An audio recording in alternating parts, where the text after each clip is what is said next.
सभी को जय मसीह की। प्रभु यीशु मसीह के नाम में आप सभी का स्वागत करते हैं हमारे YouTube चैनल ख्रिस्तवानी चर्च में। और आज के अध्ययन का विषय है परमेश्वर के राज्य के बारे में प्रभु यीशु मसीह की शिक्षाएं। यीशु मसीह ने अपने चेलों को बहुत सी बातें सिखाई, खासकर परमेश्वर के राज्य के बारे में। प्रभु यीशु मसीह स्वर्ग से धरती पर क्यों आए?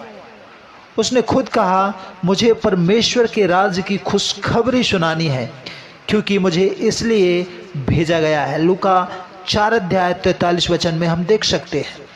तो आइए हम देखें कि यीशु ने परमेश्वर के राज्य के बारे में कौन कौन सी 4 बातें सिखाई। आज हम इन 4 बातों को परमेश्वर के वचन के द्वारा देखेंगे और सीखेंगे। सबसे पहली बात जो प्रभु यीशु मसीह ने सिखाई वो है परमेश्वर के राज्य का राजा यीशु मसीह होगा। यीशु ने साफ साफ बताया कि वही मसीहा है जिसके बारे में भविष्यवाणी की गई थी। उसने यह भी बताया कि वह राजा बनेगा, ठीक जैसा दानियल नबी ने दर्शन में देखा था।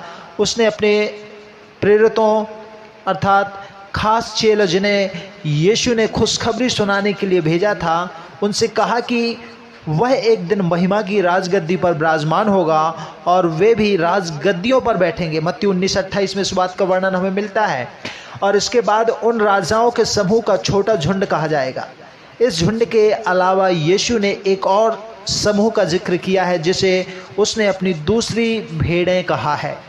इसके आगे जब हम बढ़ते हैं तो दूसरा बात को हम देखते हैं, वो है कि परमेश्वर के राज्य में सच्चा इंसाफ होगा। परमेश्वर के राज्य में सच्चा इंसाफ होगा। दुनिया में सबसे बड़ी नाइंसाफ़ी परमेश्वर के साथ हुई है। अदन के बाग में हुई बगावत से शैतान ने यहोवा को बदनाम किया। इसलिए प्रभु यीशु ने इस बात की तरफ इशारा किया कि परमेश्वर का राज यहोवा के नाम पर लगे कलंक को पूरी तरह मिटा देगा।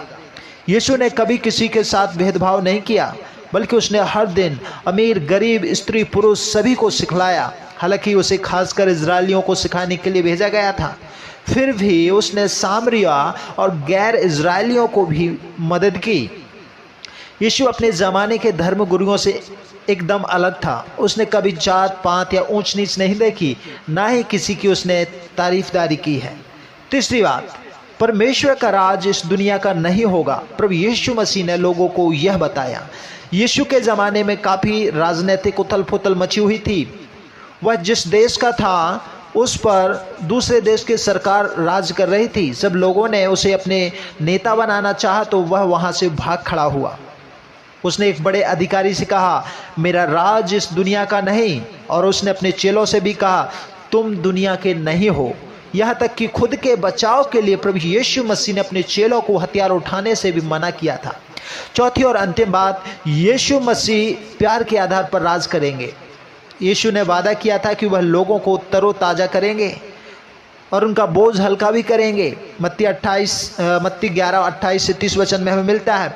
और उसने अपना यह वादा निभाया भी। उसने चिंताओं से निपटने, दूसरों के साथ अच्छा रिश्ता बनाए रखने, धन दौलत के लालच से दूर रहने, सच्ची खुशी पाने के बारे में बढ़िया से बढ़िया सलाहें दी हैं, जो कि हमें मत्ती 5 से 7 में मिल जाती हैं। यीशु के दिल में सभी के लिए प्यार था, इसलिए हर तरह के लोग बेझिझक एकदम परमेश्वर उसके पास आते थे। यहाँ तक कि जिन्हें समाज में तुच्छ समझा जाता था वे भी यीशु की ओर खिंचे चले आते थे, क्योंकि उन्हें पूरा विश्वास था कि यीशु उनके साथ प्यार से पेश आएगा और उन्हें इज्जत भी देगा। सच में यीशु क्या ही बेहतरीन राजा होगा।